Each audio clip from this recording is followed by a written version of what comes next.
মোৰ যে ঘৰখন ইমান ধুনীয়াকৈ তুমি সুন্দৰকৈ সজাই তুলিবা ভবা নাছিলোঁ।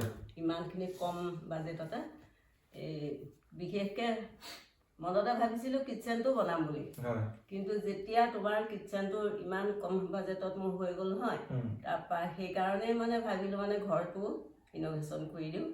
আৰু ইমান সোনকালে তুমি এমাহৰ ভিতৰতে যে মোৰ ঘৰটো ইমান সুন্দৰকৈ সজাই তুলিলা, তাৰ বাবে তোমালৈ মোৰ বহুত বহুত ধন্যবাদ।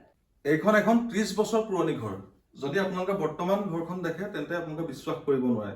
আৰু এই গোটেই ঘৰখনৰ ডিজাইন কৰিছিলোঁ এই ক্লায়েণ্টজনে যেতিয়া আমাক প্ৰথম ইয়ালৈ মাতি আনিছিল, তেতিয়া এই ঘৰখনত আচলতে ইয়াতে বহুত এনেকৈ পাৰ্টকৈ আছিল, সৰু সৰু কৰিডৰ আছিল। আৰু গোটেইখিনি কৰি পেলাই আমি এতিয়া বৰ্তমান কেনেকুৱা ৰূপ দিছোঁ গোটেইখিনি আপোনালোকক দেখুৱাবলৈ অকণমান চেষ্টা কৰিম। কিমান দামত কৰিছোঁ, কি কথা, গোটেই আটাইখিনি কম। ঘৰৰ যি অ'নাৰৰ লগত আপোনালোকক কথা পতাম। এবাৰ চেগুন কাঠৰ দৰ্জা নহয়, তাতকৈ ধুনীয়া প্ৰিমিয়াম এনেকুৱা দৰ্জা আপোনালোকে চাওক লগাই দিছোঁ এনেকৈ। আৰু এইবোৰ যিবোৰ ৱাল একেবাৰে পচি যোৱা ফাংগাছ লগা ৱাল আছিল, আৰু এই ৱালত এনেকৈ চাৰ্কল লগাই এনেকুৱা কৰি দিছোঁ। লুকটো হয়তো আপোনালোকে ধুনীয়া দেখিছে। এনেকুৱা ধুনীয়া ধুনীয়া কাৰ্টেন লগাই দিছোঁ, আৰু ওপৰত আপোনালোকে চাওক PVC ফল চিলিং দি দিছোঁ। আৰু এফালে আপোনাক ড্ৰয়িং ৰুমটো দেখুৱাম, তাৰ মাজত এইটো বাস্তুমতে এইটো এটা ধুনীয়া পাৰ্টিশ্যন কৰিছোঁ। অকণমান দূৰৰ পৰা দেখুৱাই দিব।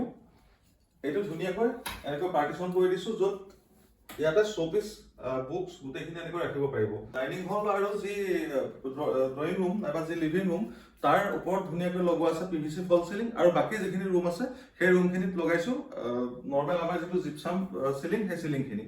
ইয়াৰ গোটেই প্লাম্বিঙৰ পৰা ইলেক্ট্ৰিক ৱৰ্কৰ পৰা আটাইখিনি কৰি দিছোঁ। AC পইণ্ট ধুনীয়াকৈ ৰাখি দিছোঁ। লগত বনাইছোঁ ধুনীয়াকৈ কিটচেনটো আপোনালোকক দেখুৱাম, কিন্তু তাৰ আগত দেখুৱাই লওঁ প্ৰথমতে মাষ্টাৰ বেডৰুম আৰু এটা বেডৰুম আছে, সেই বেডৰুম দুটা। এই ঘৰটো আচলতে 4টা বেডৰুমৰ হয়, কিন্তু এইটো RCC ঘৰ নহয়, এইটো হৈছে এটা আছাম টাইপৰ ঘৰ। ইয়াৰ যি পুৰণা যিটো ভিডিঅ', এই ঘৰটো যিটো পুৰণা কেনেকুৱা আছিলে সেই গোটেইখিনি দেখুৱাম, আপোনালোকে অকণমান চাব পাৰিব। এতিয়া আহক বেডৰুম কেইটালৈ। এই দৰ্জাখিনি চাওক, মই কাৰ্টেনখিনি আঁতৰাই দিছোঁ। দৰ্জাৰ যিবিলাক এইবোৰ চৌকাঠবোৰ এনেকৈ ধুনীয়াকৈ সজাই তুলিছোঁ। দৰ্জা এখন ভিতৰৰ যিবিলাক দৰ্জা এনেকৈ মেমব্ৰেন দৰ্জা লগাই দিছোঁ। আৰু আপোনালোকক ফ্ৰণ্ট দৰ্জাখন দেখুৱালোঁ, কিমান প্ৰিমিয়াম লুকত গোল্ডেন কালাৰত তেনেকৈ এখন প্ৰিমিয়াম দৰ্জা লগাইছোঁ। এতিয়া সোমাই আহক। এতিয়া আপোনালোকক দেখুৱাইছোঁ এইটো হৈছে মাষ্টাৰ বেডৰুম। ইয়াৰ ভিতৰখিনি গোটেইখিনি দেখুৱাম যে এই 14x14 এটা ৰুমত আমি কেনেকৈ গোটেইখিনি ধুনীয়াকৈ কাষ্টমাইজ কৰিছোঁ। এখন বেড চাওক, এনেকৈ একেবাৰে ওপৰলৈকে কুচন আছে, এনেকৈ কুচনিং কৰি দিয়া হৈছে। সেইফালে এখন হৈছে মেইন ৱাল, য'ত AC কাৰণে আমি সুবিধা থৈছোঁ। ওপৰত এইটো মাজত লগাইছোঁ পলিগ্ৰেনাইট, আৰু এইটো গোটেইটো ফ্লোটেড পেনেল দি পেলাই আমি কভাৰ কৰিছোঁ। আৰু ওপৰত সেইটো AC পইণ্ট, ইয়াত আছে AC ষ্টাৰ্টাৰ। আৰু এফালে যদি আপোনালোকে চাই লং কাৰ্টেন লগাইছোঁ। ওপৰত এখন পুৰণি ছানছেট আছিল, যিখন ছানছেট আমি কাটি নেপেলালোঁ, আচলতে ভাঙি নেপেলালোঁ। আৰু তাৰ ইয়াৰ পৰা আৰম্ভ কৰি এতিয়া এনেকৈ লং কাৰ্টেন লগাই দিছোঁ। ঘৰটোৰ যি কালাৰ দিছোঁ সেই কালাৰটোৰ লগত মেচ কৰে। এই ঘৰটো যেতিয়া যিখিনি কনষ্ট্ৰাকশ্যনৰ কাম, সেই কনষ্ট্ৰাকশ্যনৰ মানে ভঙা চিঙা কামখিনি যেতিয়া চলি আছিল, সেই সময়ত আমি গোটেই এনেকুৱা যিখিনি ফাৰ্নিচাৰখিনি বনাইছিলোঁ। এইটো 3 পাল্লাৰ এটা ধুনীয়া ৱাৰ্ড্ৰপ।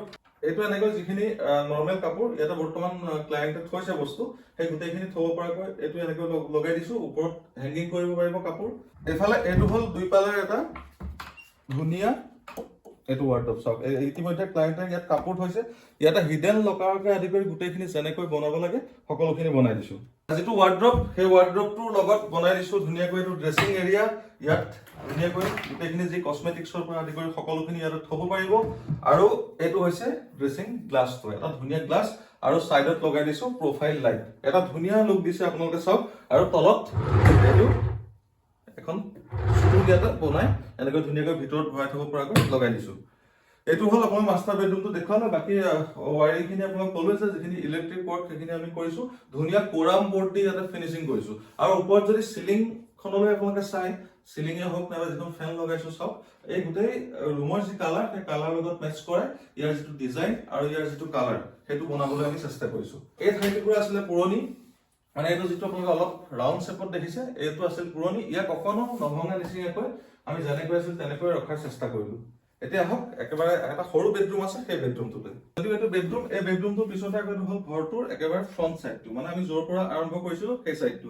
আৰু সেইকাৰণে গোটেই ইলেক্ট্ৰিক ৱৰ্কৰ যিখিনি গোটেই ডিষ্ট্ৰিবিউশ্যন বক্স, সেই গোটেইখিনি দিছোঁ আমি ইয়াতে।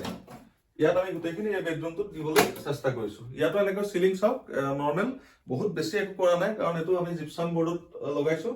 এই জিপছাম বৰ্ডে ধুনীয়াকৈ চিলিংটো কৰি সৰু সৰু দুটা ডিজাইন কৰি দিছো দুফালে আৰু আপোনালোকে এই ভেন্টিলেটৰ দুখন যি দুখন দেখিছে সেই দুখন দেখি গম পাইছে যে এই ঘৰটো সঁচাকৈ 30-35 বছৰ পুৰণি হয় বিছনাখন ইয়াত লগাইছো এনেকৈ আলমিৰাটো আপোনালোকে দেখিলে এইটো তেওঁলোকৰ পুৰণি নিজৰ আলমিৰা আছিল সেই আলমিৰাটো বিছনাখন এখন চকী এটা বেডৰুমত যিখিনি বস্তু লাগে সেই আটাইখিনি ধুনীয়াকৈ এনেকৈ কাষ্টমাইজ কৰি দিছো ড্ৰয়িং ডাইনিঙৰ পৰা এফালে এইটো আহি পেলাই এইটো এই সাইডত আছে আৰু এটা বেডৰুমৰ এইটো কাষে আছে বাথৰুম আৰু ইয়াত চাওক দৰ্জাৰ যিখিনি চৌকাত এইখিনি ধুনীয়াকৈ আপোনালোকে চালে গম পাব যে এইখিনিও আমি এনেকৈ বনাই দিছো যেটো অলপ বাহিৰৰ ফাল বুলি ইয়াতো একো নকৰাকৈ থকা নাই ধুনীয়াকৈ এইটো ডিজাইন কৰিবৰ কাৰণে চেষ্টা কৰিছো এতিয়া এই ৰুমটোত যদি আপোনালোকে চাই যিটো ৱাছ বেচিন আছে এইটো হ'ল বাথৰুম এই বাথৰুমৰ একেবাৰে কাষতে এইটো আমি এনেকৈ ৱাছ বেচিনটো এনেকৈ লগাই দিছো আৰু ওপৰত ইয়াত ফল সিলিং লগোৱা নাই মানে যেটো জিপছাম বৰ্ড লগোৱা নাই এটো বাহিৰৰ ৰুম কাৰণে ইয়াতে আমি 2x2 সিলিং ইয়াত লগাই দিছো ড্ৰয়িং ডাইনিঙৰ একেবাৰে কাষত এইটো হ'ল কিচেন মই এটা যত বহি আছো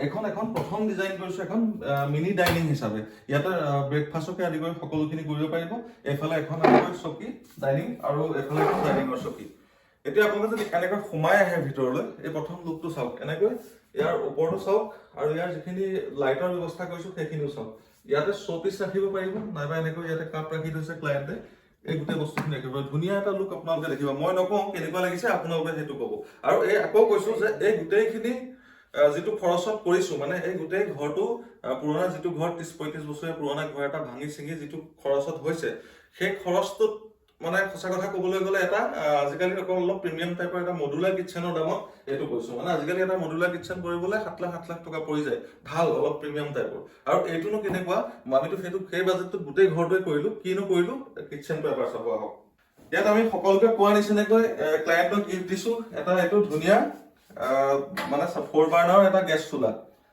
আৰু আমি দিছো খৈতানৰ আগতেও কৈছো আমি যিমানখিনি কাস্টমাৰক বা যিমানখিনি ক্লায়েন্টক আমি এই বস্তুটো গিফট কৰিছো প্ৰতিবাৰতে আকৌ খৈতানৰে কৰিছো আৰু চিমনি চাওক ইয়াত চিমনি লাগি আছে হেফলেৰ আপোনালোকে যদি ব্লেন্ডিং চাই দেখিব এটো আমি হেফলেৰ চিমনি দিছো ইউ এনেকৈ অন হয় ফুললি হাইড্ৰলিক হয় আৰু চিমনিটো মানে হেৰি টাচ কৰিব নালাগে ইয়াতে এই সেন্সৰত চলে ইয়াত যদি আপুনি স্পিড বঢ়াও বা কমাব খোজে এনেকৈ বঢ়োৱা কমা কৰিব পাৰিব আৰু এনেকৈ অটোমেটিক বন্ধ হৈ যাব সকলোখিনি বাদ দি আপোনালোকক প্ৰথমতে দেখাও কেনেকৈ ইয়াৰ যিখিনি অৰ্গেনাইজাৰ সেইখিনি এইটো বাস্কেটৰ পৰা দেখাই গৈছো এইটো লগাইছো টেন্ডমত লগাইছো এইটো হৈছে কাটলেৰী ইয়াত গোটেই কাটলেৰীখিনি ক্লায়েন্টে ধুনীয়াকৈ থৈ দিছে ইয়াৰ তলত আমি দুটা প্লেন দিছো ইয়াত কোনো ধৰণৰ বেলেগ অন্য বাস্কেট দিয়া নাই টেন্ডমত দুটা প্লেন বাস্কেট এনেকৈ লগাই দিছো এটা প্ৰেছাৰ কুকাৰতে আদি কৰি চাওক আপোনালোকে কিমানখিনি বস্তু ইয়াতে ষ্ট'ৰ কৰি ৰাখিব পাৰে আৰু কিচেনটোৰ বিষয়ে আপোনালোকক কওঁ যে কিচেনটোৰ এই পাৰ্টটো এটো যেটো আপোনালোকে এল শেপত দেখিছে এই যেটো পাৰ্ট এটো সিঙ্ক যেটো এৰিয়া এই সিঙ্ক এৰিয়াটো আমি কমপ্লিটলি ডব্লিউপিসি বনাইছো তাৰ মানে এইখিনি বনাইছে ব্লক বৰ্ডত আৰু এই পাৰ্টটো বনাইছে ডব্লিউপিসি কিয়নো এনেকৈ সিঙ্কটো এজেন খুলি থকা হয় পানী যত পৰি থাকে আৰু সেই কাৰণে কি হয় ব্লক বৰ্ডত বনোৱা যিখিনি কিচেন সেইখিনি পচি যোৱাৰ মানে 10-20 বছৰ পিছত পচি যোৱাৰ একেবাৰে চান্স থাকে ইয়াত সকলোৰে ঘৰত লগোৱা নিচিনাকৈ ইয়াত লগাই দিছো এইটো সাউন্ডলেস এটা সিঙ্ক মানে এনেকুৱা নহয় যে আমি কম খৰচত কৰিছো তাৰ কাৰণে যিটি বস্তু লগাই দিছো তেনেকুৱা নহয় আৰু এই ফিটিংছ বিলাকো চাব ইয়াত তলত আপোনাক দেখুৱাইছো এটো গোটে সিঙ্ক এৰিয়াটো তলৰখিনি ইয়াতো কিবা কিবি বস্তু থওঁ বুলি ক'লে ধুনীয়াকৈ থব পাৰিব তাৰ পিছত সিঙ্কৰ লগতে এইখিনি গোটেইখিনি এনেকৈ বাস্কেট লগাই দিছো বাস্কেটখিনি চাওক এটো গোটেই এটো ওপৰত হ'ল প্লেন বাস্কেট এটো হ'ল এনেকৈ এটা ডাঙৰ প্লেন বাস্কেট 8 ইঞ্চি আৰু ইয়াৰ তলত হ'ল তাতোতকৈ ডাঙৰ এটা প্লেন বাস্কেট তাৰ মানে ইয়াত কাঁহী বাতিখিনি বা বাচন বৰ্তনখিনি ইয়াতে ধুই পেলাই সিধা ইয়াত থৈ দিব পাৰিব ইয়াত থৈ দিয়াৰ লগে লগে পানীখিনি ইয়াত মই ক'লো যে গোটেই মেটেৰিয়েলটো আছে ডব্লিউপিসি গতিকে ইয়াত যেতিয়া ইয়াৰ পানীখিনি তাত গৈ পৰিব তেতিয়া কোনো ধৰণৰ মানে কিচেনটোৰ একো হানি বিঘিনি নহতে বা কিচেনটো কোনো ভৱিষ্যতলৈ প্ৰব্লেম নহয় যেটো ওপৰত যেটা এনেকৈ লগাইছো তাত এইকেইটা দিছো দুফালে হাইড্ৰলিক আৰু ইয়াত কি বস্তু থোৱা আছে আপোনালোকে দেখিছে ক্লায়েন্টে এনেকৈ ধুনীয়াকৈ থৈ দিছে ইয়াত ৰাখিছো ৱাটাৰ পিউৰিফায়াৰ এই জেগাটো নষ্ট হ'বলৈ দিয়া নাই এনেকৈ ধুনীয়াকৈ ৱাটাৰ পিউৰিফায়াৰ ৰাখিছো ইয়াত আপোনালোকে পানী খুলিব সিধা গৈ সিঙ্কত পৰিব মানে ইয়াৰ ভিতৰত নপৰে এইটো সব এনেকৈ গোটেইখিনি তেখেতসকলে বস্তু ৰাখি থৈছে এইফালত এনেকৈ এই গোটেইখিনি বস্তু ৰাখি থৈছে আৰু এই গোটেইখিনি আছে সফট ক্লোজত আকৌ কৈছো যে যদিও গোটেই এটো এটা মানে নৰ্মেল বাজেটত কৰিছো বা মানে এটা ফ্ৰেন্ডলি বাজেটত কৰিছো তথাপিও এনেকুৱা নহয় যে ইয়াত আমি যিকোনো বস্তু ব্যৱহাৰ কৰি দিছো ইয়াত আপোনালোকে যিমান হিংস পাব নাইবা যিমান কব্জা চব্জাকে আদি কৰি যিমানখিনি বস্তু পাব, হাৰ্ডৱেৰ যিখিনি পাব, সেই গোটেইখিনি গডৰেজ আৰু হেফলেট আছে। আৰু ইলেক্ট্ৰনিকখিনি দেখিলে হেফলেট আৰু খৈতানত আছে। এইটো এখন হৈ গ'ল গ্ৰেনাইট, এটা ধুনীয়া কালাৰ, ইয়াৰ লগত মেটচ কৰিছে। তাৰপিছত ইয়াৰ ওপৰলৈ এইটো চিমনিৰ যিটো এৰিয়া সেইটো লুকুৱাই দিছো। তাৰপিছত এইখিনিও এয়া, আৰু ইয়াত এনেকৈ এইটো চিলিণ্ডাৰৰ জেগা। গেছৰ চুলাৰ একদম একেবাৰে কাষতে এইটো লগাই দিছো বটল বাস্কেট। ইয়াত কাষ্টমাৰে থৈছে হালধি, কাষ্টমাৰে থৈছে নিমখ, ইয়াত থৈছে মিঠাতেল। এই সকলো যিবিলাক বটল, সেই বটলবিলাক ইয়াত কাষ্টমাৰে ধুনীয়াকৈ ৰাখি থৈছে। আচলতে মই যিমানেই বকি নাথাকো, যিমানেই কৈ নাথাকো যে অসমত 400 ঘৰ কৰিছো, 500 ঘৰ কৰিছো, যেতিয়ালৈকে ক্লায়েণ্টে আপোনালোকক নকয় এই কামটোৰ বিষয়ে, আজি একেবাৰে আনকাট, কোনো কাটাকাটি নকৰাকৈ কাষ্টমাৰক সুধিম বা ক্লায়েণ্টজনক সুধিম যে আমাৰ কামটো কেনেকুৱা পালে, বাজেট কেনেকুৱা পালে, আৰু ক্লায়েণ্টে আপোনালোকক সকলোখিনি বিৱৰি ক'ব। এখেত হৈছে এই ঘৰখনৰ অ'নাৰ, আৰু এখেত আচলতে অৱসৰপ্ৰাপ্ত হয় ষ্টেট বেংক অফ ইণ্ডিয়াৰ তেওঁ কেছ অফিচাৰ আছিল। তেখেতৰ ঘৰখনেই আমি প্ৰথম যেতিয়া আহিছিলো, মই কৈছো যে 35-30 বছৰ পুৰণি এখন ঘৰ, একেবাৰে অৱস্থা নাইকিয়া এখন ঘৰ আছিল। আৰু এই বাইদেৱে এই ঘৰখন নতুনকৈ ভাঙি চিঙি নতুনকৈ RCC বনাবলৈ লৈছিল।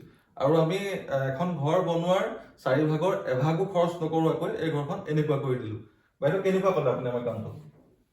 ভাল লাগিলে, বহুত বহুত ধন্যবাদ থাকিলে তোমালৈ শংকৰজ্যোতি। কিন্তু মোৰ যে ঘৰখন ইমান ধুনীয়াকৈ তুমি সুন্দৰকৈ সজাই তুলিবা ভবা নাছিলোঁ। ইমানখিনি কম বাজেটতে। এই বিশেষকৈ মনতে ভাবিছিলোঁ কিটচেনটো বনাম বুলি, কিন্তু যেতিয়া তোমাৰ কিটচেনটো ইমান কম বাজেটত মোৰ হৈ গ'ল নহয়, তাৰপৰা সেইকাৰণেই মানে ভাবিলোঁ মানে ঘৰটো ইন'ভেশ্যন কৰি দিওঁ। আৰু ইমান সোনকালে তুমি এমাহৰ ভিতৰতে যে মোৰ ঘৰটো ইমান সুন্দৰকৈ সজাই তুলিলা, তাৰ বাবে তোমালৈ মোৰ বহুত বহুত ধন্যবাদ। মাষ্টাৰ বেডৰুম বুলি কয় যিটো বেডৰুম দেখুৱালো, য'ত আপোনালোকে চাৰ্কল টাইপৰ যিখন গ্লাছ দেখিছিলে লুকিং মিৰৰ, সেই ৱাৰ্ডৰ কাষতে থকা, আৰু এটা চাইডে দেখিছিলে পলিগ্ৰেনাইট, আৰু লগত আছিল ফ্লুটেড পেনেল। তো সেই ৰুমটো, সেই গোটেই বিচনা সেই ৰুমটো আচলতে বাইদেউৰ নিজৰ ভাগৰ, বাকী ৰুম কেইটা বেলেগৰ।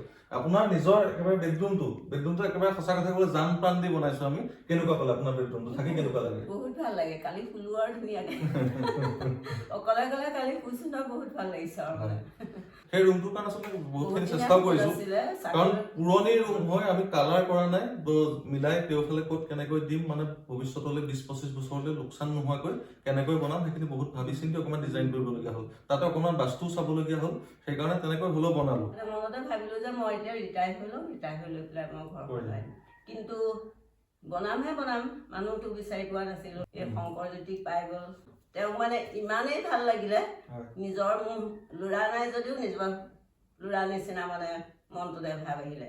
খুব ভাল লাগে, জোকাৰি থাকোঁ তেওঁক মই মানে। সেইকাৰণে তেওঁৰ পৰাই গোটেইখিনি মই সহায় পাই এতিয়া মোৰ ঘৰটো মানে নতুন ডিজাইনত বনাই পেলাম।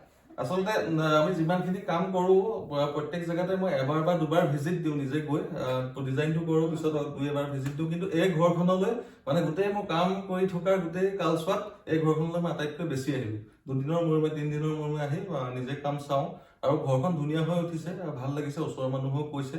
আৰু বাইদেউ আচলতে যেনেকৈ ভাবিছিলে যে পুৰণা ঘৰটো আৰু নহ'বগৈ চাগে একো, কিন্তু আমি মানে সেই কামটোকে, সেই পুৰণি ঘৰখনকে একেবাৰে নতুন কৰি সজোৱাৰ চেষ্টা কৰিলো। আৰু যেনেকৈ আমি কথা দিছিলো সেইমতেৰে মানে কামটো কৰিবলৈ অকণমান যত্ন কৰিলো, আৰু কামটো ইতিমধ্যে আমি ছাকচেছ হলো।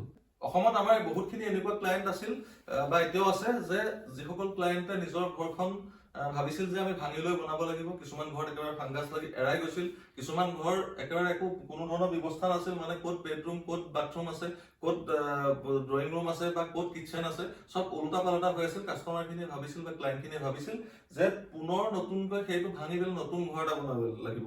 তেনেকুৱা বহুতো ক্লায়েণ্টৰ ঘৰ আমি সেই একেখন ঘৰতে আমি ধুনীয়াকৈ বনাই এনেকুৱা ধৰণৰ কৰি দিছো। আৰু এই ঘৰখনো তাৰ ব্যতিক্ৰম নহয়। আপোনালোকে দেখিলে ঘৰখন, আপোনাৰ ঘৰখন বনোৱাৰ বিষয়ে অকণমান কৈ দিয়ক, মানে কিমান বাজেট চাজেট বিলাকৰ কথা কৈ দিয়ক, যাতে আমাৰ গোটেই দৰ্শকখিনিয়ে গম পাই দেখে। মই মানে ভাবিছিলো বহুতখিনি পইচা মোৰ খৰচ হ'ব বুলি, মই ভাবিছিলো 30 লাখ 40 লাখ মান টকা খৰচ হ'ব বুলি ভাবিছিলো।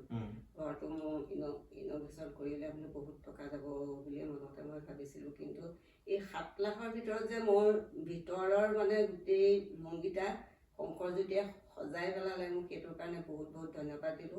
আপোনালোকৰ ঘৰ হওক, ফ্লেট হওক, যদি আপোনালোকে নতুনকৈ ফ্লেট কিনিছে, যদি আপোনাৰ ঘৰখন আপুনি কনষ্ট্ৰাকশ্যনৰ কাম কমপ্লিট কৰিছে, যদি কৰা নাইও, নাইবা আপোনাৰ ঘৰখন যদি পুৰণা হৈ গৈছে, আপুনি যদি ঘৰখন একেবাৰে এনেকুৱা ধৰণে নতুন আধুনিক নিচিনাকৈ আজিৰ তাৰিখত এখন ঘৰ যেনেকুৱা হ'ব লাগে তেনেকুৱা ধৰণে যদি সজাই তুলিব খোজে স্ক্ৰীনত নাম্বাৰ দিয়া আছে আপোনালোকে আমাৰ লগত যোগাযোগ কৰিব পাৰে